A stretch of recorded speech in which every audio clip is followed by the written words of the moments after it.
Limelight live stream show. I'm your host, Linda Ugolo, and thanks for coming on or watching the replay. I am here to help you transform your experience of speaking from dread to delight, whether that's on stage, on camera, in the media, in the meeting room, in conversation. And today we are talking about how to make the case for anything and win. My guest is Heather Hansen, a best-selling author and keynote speaker.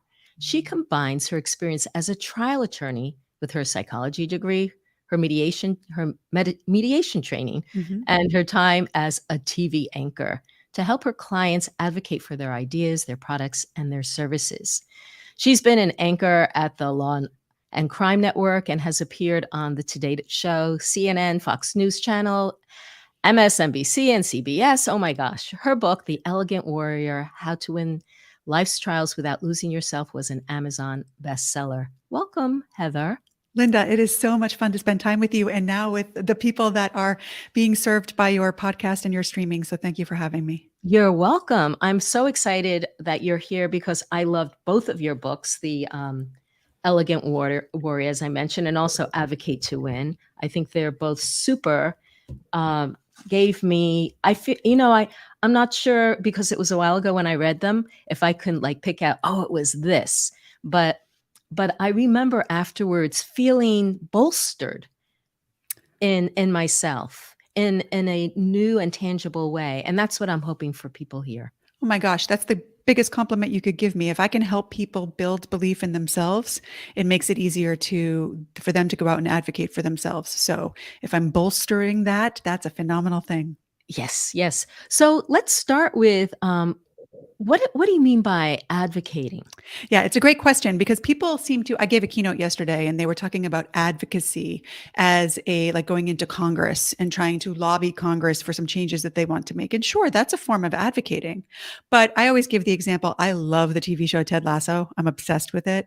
And so I will tell people wherever I go, if you're not watching Ted Lasso, you need to watch Ted Lasso. I am advocating for Ted Lasso. It is really, the definition in the dictionary is to publicly support something. The way that I talk about it is it's building belief and it's asking for what you want in a way that makes you likely to get it. And it's important that when we talk about it, both legs of that, asking for what you want in a way that makes you likely to get it. And that's advocating. Wow.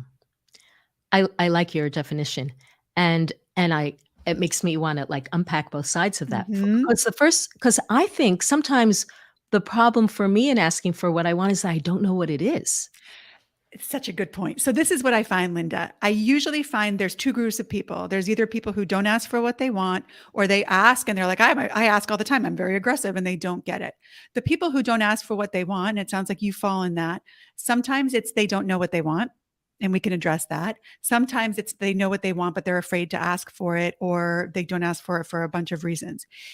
I suggest that it's not that you don't know what you want. It's that perhaps you are not ready to really admit it to yourself or to believe that it's possible for you or to own your wanting of that thing. That's what I find with the women that I coach. I coach a lot of women on how to ask for what they want and get it. And when they say they don't know what they want, once we play with it a little and do some of the exercises I do, it's clear to me that they know what they want, but they think they're too old or it's too much or it would be too selfish or it's impossible. And if we put all of that aside, all of those doubts aside, and we'll overcome them in time, they do know what they want. And I bet some part of you does too. And let me just add that you're not stuck with one thing. If you decide today that you want to be a premier podcast host, you can go all in on that want. And then 6 months from now, a year from now, that might lead you to, oh, actually, I want to be a premier YouTube channel. It's usually small little changes that happen, but deciding to want something and to go all in on that want is a worthy exercise, even if you change direction. Yes. And as you're talking, I realize what my block had been. I don't know if it still is. I think it probably is in some ways. I didn't know what is even possible to want. Yeah. So, and I found that once I overcame my fear of speaking, and that's why I say in my book, delight in the limelight, overcome your fear of being seen and realize your dreams, because previous, I couldn't figure out what would a dream be that I would want. Mhm. And it sometimes takes hearing what other people want. Like, oh yeah, I could Yes. imagine that. It often takes that. And a part of that, Linda, is we don't think it's realistic. So you might know, people in the audience might know that they want to start their own business and make it into a multi-six-figure business or a seven-figure business, but they just don't think that's realistic for them. And so they don't even bother wanting it because it seems like a pipe dream. I will say this. Have you heard the story of the 4-minute mile?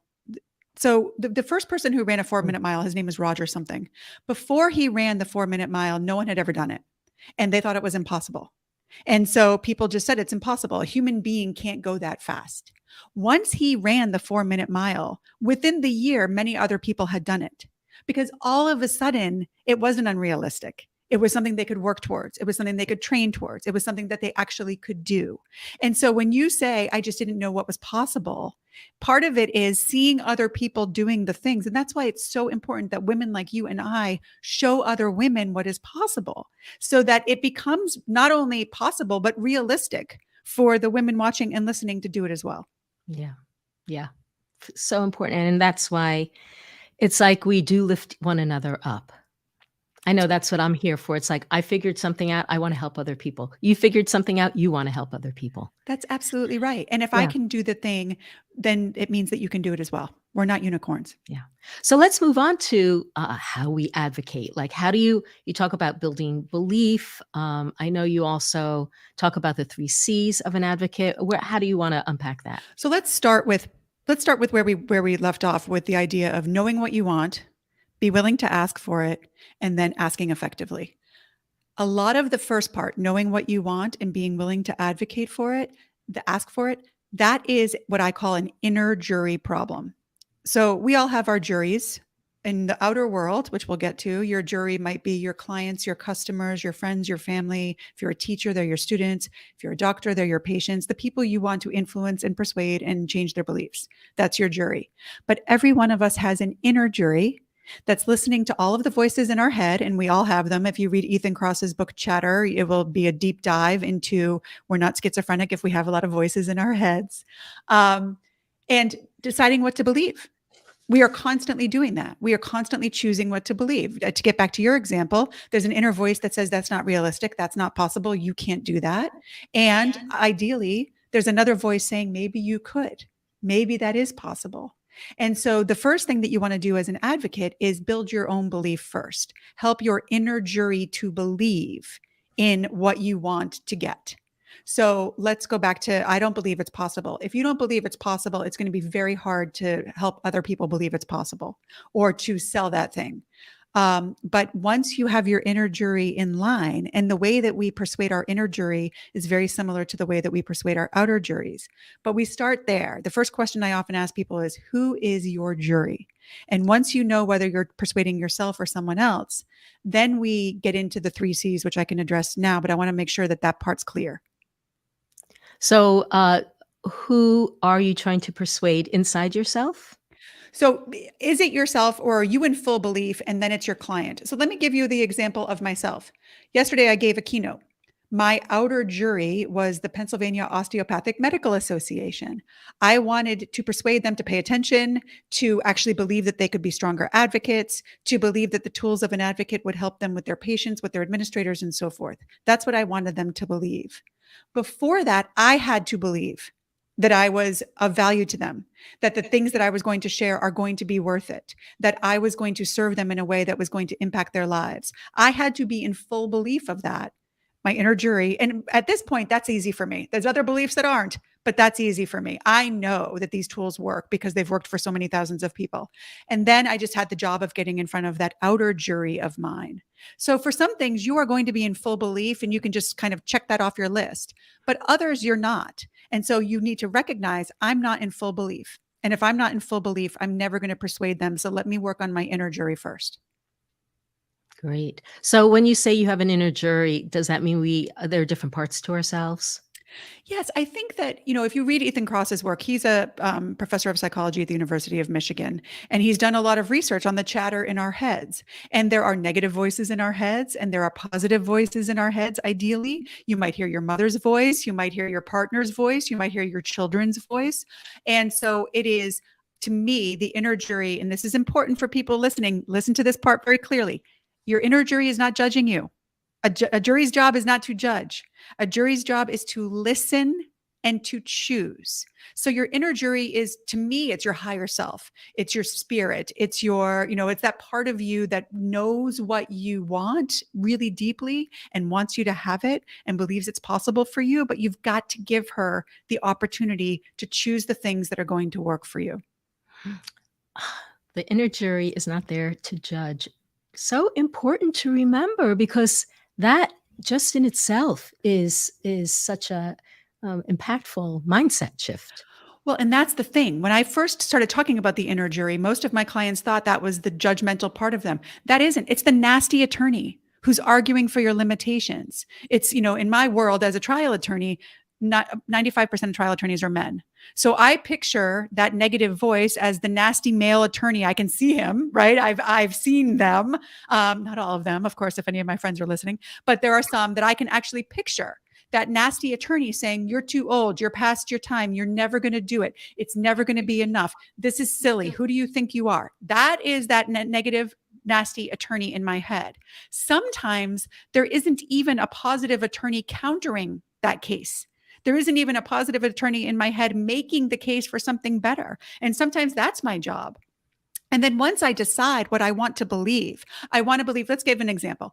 I had a very successful job as a trial attorney. I was a trial attorney for 20 years. I was very good at it. It was my identity. I went right from college to law school, started working at my firm while I was in law school, became a partner when I was 30. So I was a trial attorney, and I wanted to do something different. I wanted to do the work that I'm doing now. It took a very long time to persuade my inner jury that that was possible, because I had a negative voice in my head saying, that's not possible for you. You'll never make as much money. You'll never have so many things. People will judge you, so many things. And I had to put that apart with another attorney. And I had to collect stories and evidence and energy to support the idea that this is possible. And this will be the best possible thing. And it will serve other people. And I will be happier, and I will be healthier, and I will be better off. And so that took time. It took a good amount of time, probably 5 years in total, from the time that I had that germ of an idea to the time that I really dissociated from the identity of an attorney. And sometimes it does take time, but the time's going to pass either way. And if I hadn't done that work, I'd still be in a job that didn't fulfill me and didn't make me happy. Great example. Great. Thank you. And thank you for sharing that, because I think that knowing what someone like yourself goes through to make that kind of pivot is encouraging. It kind of gives it a sense of realism. I mean, obviously everybody's different. Some people may pivot really quickly. Mm-hmm. Some people may take longer, but it gives you an idea of what to expect. And I think our expectations impact our self-belief. Absolutely. Because if we think it's supposed to be fast or easy or quick or whatever, then we have a different kind of self-belief than if we know that this can take 5 years. The years are going to pass anyway. Love that you say that. You may as well be working towards that. And then when you pace yourself for what you expect. Yes. And I do think it can happen more quickly. I think it all depends on your belief. If I had believed that I could, there's that whole saying, leap and the net will appear. I didn't believe that 5 years ago. And so because I didn't believe that, if I had leapt and just said, see you later, law firm, see you later, clients, see you later, all you people who depend on me, I don't think that would have been very successful. So I always say, instead of leaping, I was creeping. I made all these little small steps. Like I was, Lee Iacocca had a quote that said, you should replant yourself every few years to get new, nourishment from the soil type of thing. And I pictured myself as this creeping ivy that was creeping from one pot to another instead of leaping from one pot to another. But I think your belief is what makes things possible. And I didn't believe that that was possible, but I did believe, oh, one keynote, one television show, one chapter of a book. And slowly I've made that transition so that now I'm almost fully in this new pot. But it's, I think that looking at other people and seeing what they've done allows you to see what is possible. Yeah. If you don't get mired in comparison. Yeah. Yeah. But let's not go there. Okay. Yeah. That's a whole That's a whole other important thing. topic, but it's true. You've got to be doing it with the right frame of mind. Yes. And what I see happening and what you're also saying is, yeah, it took me 5 years, but you're doing the work, so it doesn't take someone else 5 years. That's right. That's right. And yeah. I think that that's absolutely right. And serving as the example that it can take 5 years, and those 5 years can be beautiful years. I wouldn't trade those years for anything. If I could go back in time, I wouldn't leap, because for a million reasons. Yeah. So let's then move into the 3 C's of an advocate. So once you have decided who your jury is, you want to apply these 3 C's, and then we'll talk about how you apply them. But the 3 C's are compassion, curiosity, and credibility. So I can go through each one with a little bit more depth. Yeah, compassion, the way that I talk about compassion is, so Daniel Goleman is the sort of father of empathy, and he's written one of the major books on empathy. He's also contributed to most of the Harvard Business Review articles and pieces on empathy. And he talks about empathy as cognitive empathy, which is seeing what other people see, and emotional or affective empathy, which is feeling what they feel.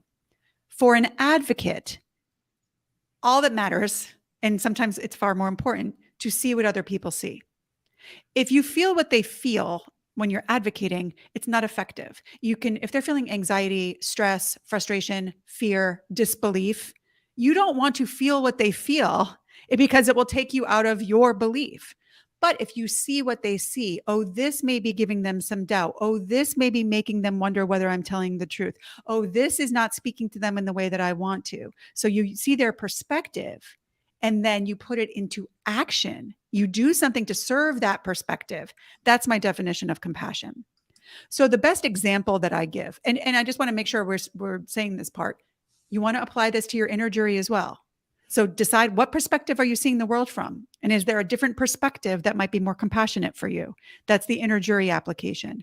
But for the outer jury, one of the best ways to talk about this is with the words you use. So in the courtroom, I went second because I was a defense attorney. In my case, it's plaintiff. The plaintiffs went first. And if the plaintiff's attorney got up and turned to the jury and said, this is a case about osteomyelitis, I was internally sort of giving myself a high five. Because there's a saying in the courtroom that if we say one word that the jury doesn't understand, they don't even hear the next 10 words that we say. And so I knew that when he said osteomyelitis, the jury was gone. That at least some of those jury members were thinking, I told these lawyers I shouldn't be in this case. I don't know anything about medicine. I don't want to be here. And they're gone. And that is a loss to them and a loss to me. I can't afford to lose 10 words. And so I would get up and say, this is a case about bone infection. I would see the words through their perspective and speak to their perspective. That is compassionate. That is giving them the tools they need to try the case the way that they took a vow to do at the beginning of the case. That's an example of what we're talking about with compassion. See the world from your jury's perspective and then speak to or serve that perspective, not your own. Somehow I didn't quite understand that when I read it in the book, the same way as I'm getting it now. The idea of compassion not be about the feeling connection, but the perceptive connection. Yes. And what you're talking about is building bridges between what you're trying to say and where they are. It's everything. It's everything. We ask for what we want because it's important to us, or it's going to serve us, or we like it. But no one really cares that much about us. They care more about themselves, right? And that's just human nature. Now, the people we love hopefully care about us. But ideally, if you can talk about what you want in a way that serves the person, your jury, then they are more likely to give it to you. So it is building bridges so that you understand how you can meet them in the middle and both of you can get what you want. And most things that you're asking for, there is a way that it serves your jury as well. Okay. Okay. So that's the first C, is the compassion. What's the next one? The next is curiosity. So, when I tell people that I was a trial attorney, most of the time, someone will say, I should have been a trial attorney. I'm really good at arguing. But the truth of it is that we only argue a very small portion of the case. The whole case, all I do, Linda, is ask questions. I ask questions of my witnesses to build connections and build credibility and show our compassion and to make the connections between the witness and the jury. And then I ask questions of the other side to knock them down and to hurt their credibility and to show that they don't have compassion, and sometimes even to embarrass them and to prove them wrong. Questions are magic. And so the more that we get to asking ourselves questions and then using questions with our juries, the better of an advocate you're going to be. So can you give an example for, let's say, if somebody has a hard time asking for what they want at work or even in their family? Yeah, I think that one of the things that you want to recognize, let's give a really specific example. You want to ask for more help around the house, right? You want to ask for more help around the house. I think that one of the first things to do is sit down with your family and say, how do you see your contribution to this house? How much work do you feel like you're doing? What work do you think you're doing to contribute? Because they might say, well, I'm not doing anything, but I shouldn't have to. Or they might have a list of the things that they're doing that you might not see from your perspective. And until you know that, you're not going to be in an effective way, and we'll talk about this in a minute, to collect stories and evidence to support your ask for help. So the first thing is to say, what are you doing? What do you see? And you want to, in the best of all worlds, ask it in a way that doesn't come across as defensive or argumentative. So, I've been thinking about the household chores and the things that we're all doing. Tell me what you want me to know about what you're doing, about how you feel like you're contributing. And you might change your perspective. You might be like, you know what, they're doing a whole lot more than I thought that they were. And so this ask, maybe I have to take on that task that they don't like, and then they can take on this task that I don't like. But until you have those answers, that evidence, those stories, you're not going to be as effective of an advocate. And then once you have those stories, you could say something like, do you see where I'm doing 10 things and you're doing 2 things, and the things that I'm doing are taking 10 hours a week, and the things that you're doing are taking 2 hours a week. Do you see a way that we can make that more even? Again, more questions. We don't end with the questions, obviously. There's other ways to push it if we have to. But the questions are so not confrontational. If asked, they can be confrontational. We can do that on purpose. But when they're asked of people that we love with compassion, they're not going to get mad at those questions. Sometimes they get defensive, but rarely. If the questions are really asked, and this is your ballywick with a correct tone and the right body language and the right intention, they will often be received in a much better way than if you go in and say, I do all the work. You don't do any of the work. I'm working 10 hours a week. You're only working 2 hours a week. You need to do more work. You are very unlikely to get what you want. If you work with questions, you're much more likely to get it. Love that. Love that. I'm taking notes. Well, that was something that I struggled with a lot in my partnership, and I would always be angry, always angry. And I actually, for me, I found this book called Happiness is a Choice by Barry Kaufman. Yeah. Yes. He has something, I don't know if it still exists, the Sunrise Institute. They worked with autism very successfully. And I remember being so upset, once again, cleaning the stove and thinking, that's what was going on in my head. Yeah. Grumble. And then I remembered something he said in the book is your strategy working? And if it's not, change it. And in that moment, I just had this like magical shift where I thought, you know what? I'm going to invite help. If it doesn't happen, I can do it myself, or I can learn to live with it. That's a perspective change. And that's the compassion piece, right? You told your inner jury, is there another way that we can look at this? Is there another perspective that we can take that's going to serve us better? And you found you had, you had the evidence and the story in that book to allow that positive attorney to give you another perspective. I think that that's phenomenal. Well, thank you for showing me how what I was doing.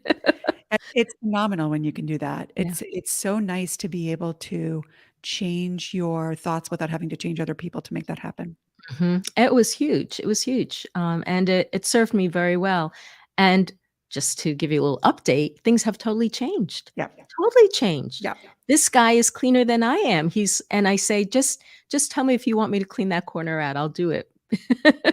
And sometimes that's all it takes. Your energy changes when you change your perspective. Yeah. And then the people around you feel that new energy. Yeah. Yeah. It's really good. I have no complaints on that. So good. Anymore. So let's get to the last C. Last C is the most important C, Linda. It's credibility. So I always say, people always ask me which C is the most important. And I, without hesitation, credibility, because if they don't believe you, you can't win. People might think that you're nice, you're kind, you're passionate, you're smart, you're prepared. But if they don't believe you, you can't win. In the courtroom, that was very, very clear. And so you want to build that belief. And the way that, and you want to go back to the inner jury, you have to believe first. Remember, your belief is the foundation of their belief. It's the foundation upon which they build their belief. So that always comes first. And so there's a belief triangle that applies to both of your juries. We say like, oh, I want to believe in myself. That's part of it. But the belief triangle is this. One side is they have to believe you. When you make a promise, you'll keep it. When you set an expectation, you'll meet it. And if you can't, you own it. And that means that you have to believe you as well. When you make yourself a promise that you're going to get up in the morning at 5, when the alarm goes off, you get up at 5. When you make yourself a promise that you're going to do 5 emails to potential clients, you do those 5 emails. That's how you build that kind of credibility with yourself. And then with your outer jury, it's the same deal. If you're going to show up on time, you show up on time, but you make promises and keep them. That is the believe you piece. The next piece is the believe in you piece. And this is where, if we're talking about our inner jury, the imposter syndrome, which I hate that term, but it's really, it's your curriculum vitae. It's your experience. It's your training. It's your education. And for anyone listening who's thinking, well, I don't have any of those things. Yes, you do. Transferable skills is what we're talking about. No matter who you are, no matter what you've done, I could use it as evidence that you can do the thing you want to do.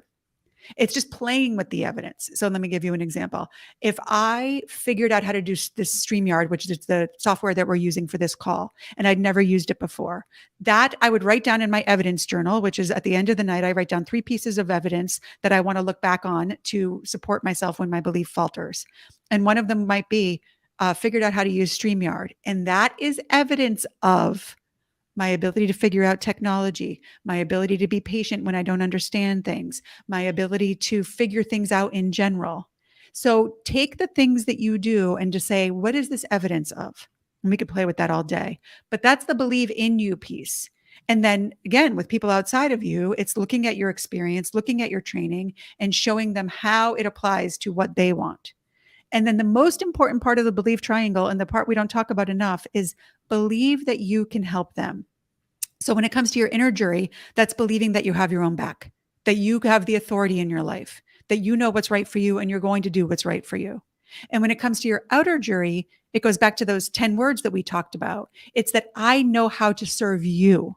I can help you. I understand you and your problems and your concerns and your fears and your pain, and I can speak to that. And that's the most important part of credibility building, and sometimes the part that we forget to address. Yes. I'm thinking back to when I first got started in course creation, and I ran a challenge, a free 5-day challenge, and I wanted to sell a course afterwards, and nobody bought. And I reached out to some people and I said, why didn't you buy? And they said, well, you didn't really have a lot of enthusiasm for it. It's everything. It's everything. It's your belief. Mm-hmm. People want to believe. The people who attended the 5-day challenge, they wanted to believe that that was going to make an impact for you. And they sometimes need to lean on your belief. Yes. Because they don't believe. Yes. And if you don't believe, then it's not a strong enough foundation for them to lean on. You know, there's nothing there. And so of course they're not going to buy. I have struggled with the same thing. Very few people get this perfectly from the start.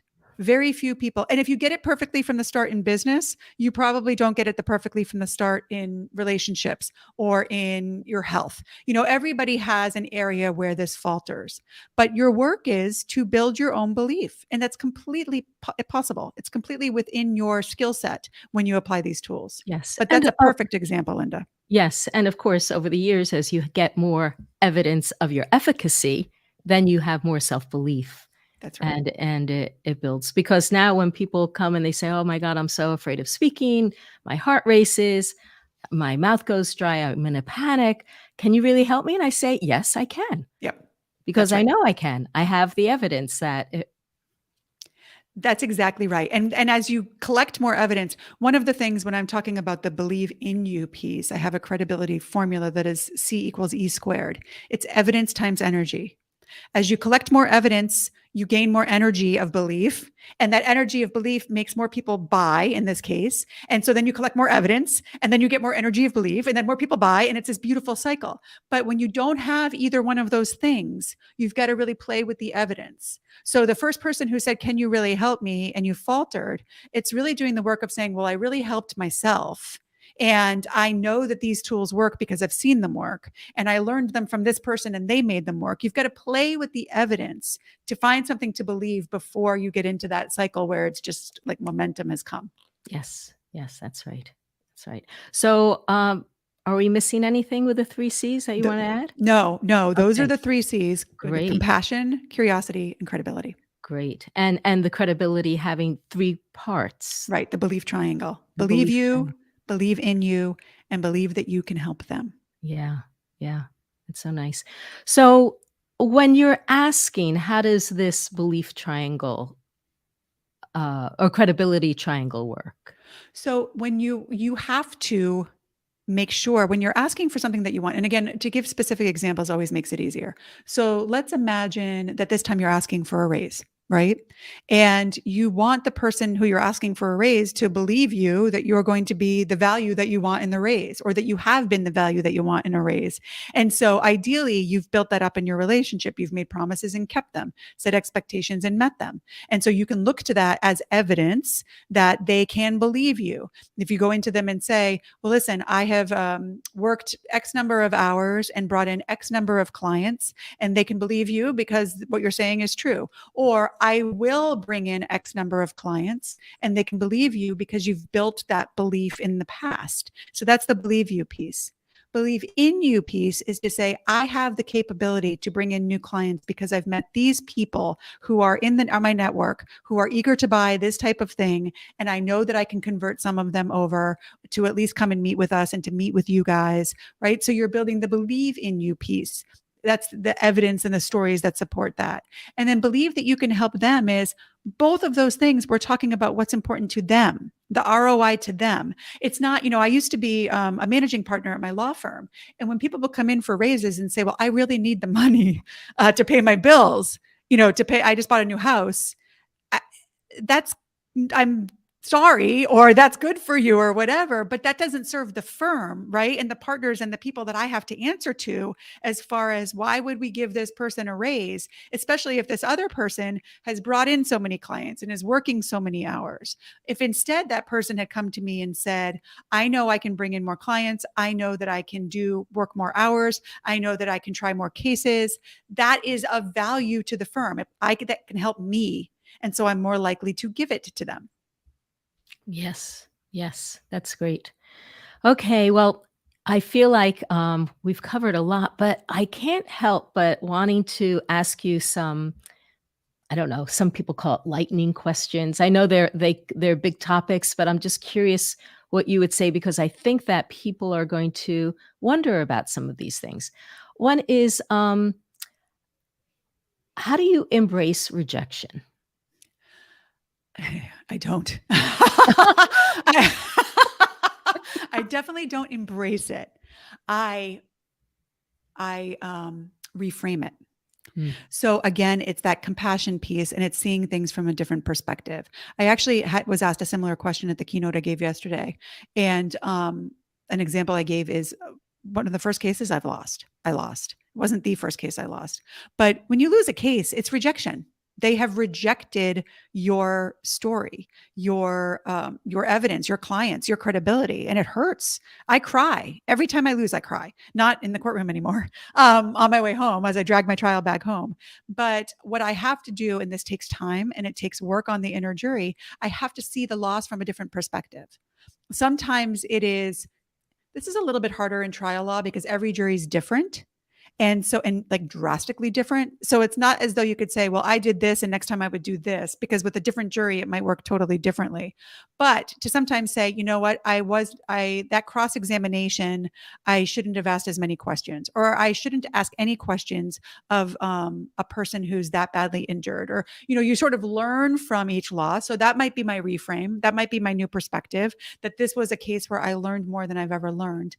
Oftentimes my reframe was, this was as it was meant to be. The people who won this case and they would win money on the other side, I would tell myself stories and I would collect evidence to support that story. This woman's going to use this money to educate her child, and he's going to go on to do something huge in this world that would not have happened if they had not received this money at this time. And that for me was a different perspective that made me feel better. And for everyone listening, you've got to play with it yourself. You've got to see, what is the story that actually makes you feel better? Because for some of you, you might be like, I can't get behind that at all, or that doesn't make me feel better at all. So you play with it until you find something that actually gives you that feeling of relief from the rejection. And then you start to create stories and evidence to back up that thought so that you can actually believe it.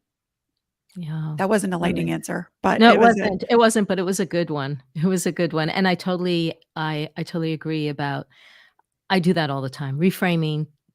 If you have a choice to think about something in a way that makes you feel good or makes you feel bad, why not choose the one that makes you feel better?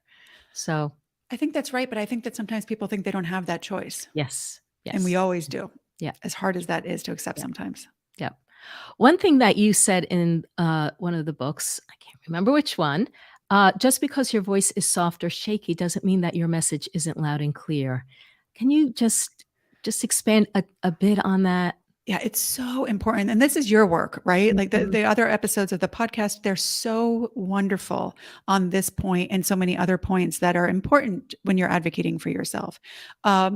Many people think that, well, I'm shy. I'm an introvert. I don't like to speak up. I don't want to ask. When I ask, I get nervous. I'll tell you the truth, Linda. When I get frustrated, angry, upset, I cry. I am a crier. And so there have been times in the courtroom, as a woman in the courtroom, I've never been comfortable crying. I see men do it often, but that's just not been something I do. But I can feel it in my throat and my voice sounds different. It has never stopped me from winning, ever. You can have a shaky voice. Shaky voices still win. You just have to be sure that you don't let the shaky voice stop you from speaking at all. And that's your work. Oh, yes. Yes. Okay. Last question. You talk about the role of laughter and laughing sometimes. Why? Talk about that a little bit. Why is it important? Oh my gosh, it's so important. At the beginning of my career, and for most of my career, I thought that there was no room for laughter in the courtroom. My cases involved people who were sometimes catastrophically injured, babies, sad situations. And so I felt if the jury saw me smiling or laughing, that they would feel like I wasn't taking things seriously. And so I shut down that part of myself, and I love to laugh. I think laughter is so important. It's good for our chemistry. It's good for our body language. It's good for our tone of voice. And then I was beat by a woman who laughed all the time in the courtroom, to the point that it was almost like, I was like, goodness gracious, this isn't a party. Calm down. But she won. And I realized that me holding back my laughter is not what was allowing for my wins. And now I still don't laugh uproariously. I just don't think it's the right setting, but I allow laughter to be there. One of my favorite quotes, and it's unattributed, so I don't know whose it is, but it's when you're having a bad day, try to think of your day as a comedy instead of a tragedy. And when you do that, you can usually find something to laugh at. And when you do that, it's a good way to do that compassion and change your perspective. Oh, That's so great. I love that. I'm gonna write that down and put it on a Post-it.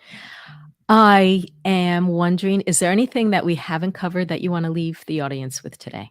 I don't think so. I think the thing that I always want to sort of wrap up with is for the people listening to know that you are your own best advocate. No one can do it better than you can. That doesn't mean, this is important, that we shouldn't ask other people to advocate for us, because we should. But in doing so, we are advocating. And so only you know what you want. I mean, to your point at the very beginning of this interview, and only you know why you want it. And you have the passion and the heart for it. And so when you take that on and recognize that I must be my own best advocate, then you will start learning the tools to do it. And then it just gets easier and easier and better. And you start getting more and more of what you want.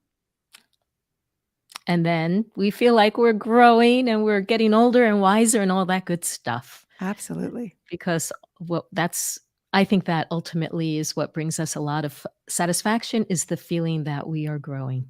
That's right. Yeah, so thank you. Thank you so much. Where can people find you? The easiest way to find me is my website is advocatetowin.com. And I have a podcast called The Elegant Warrior, where we talk about these things and I interview people like you and Yes, I've been on. Thank authors. you. Yes, it was wonderful. So those are the two places. And then on Instagram, I'm active on Instagram. And on Instagram, I'm at An Elegant Warrior. N-A-N, Yes. Elegant Warrior. Yep. Wonderful, wonderful. Well, thank you, Heather. This has been fantastic. I love the work that you're doing. I love the way you frame your ideas. They're so accessible and tangible and actionable. Thank you so much for having me, Linda. It's been a pleasure. Great. So if you want to learn more about how to delight in the limelight, check out the podcast. And if you want to get more practice getting comfortable in your speaking presence, I have a new round of Comfy on Cameras starting next week. So until we meet again, I'm wishing you speaking confidence and delight in the limelight. Thanks for coming on today.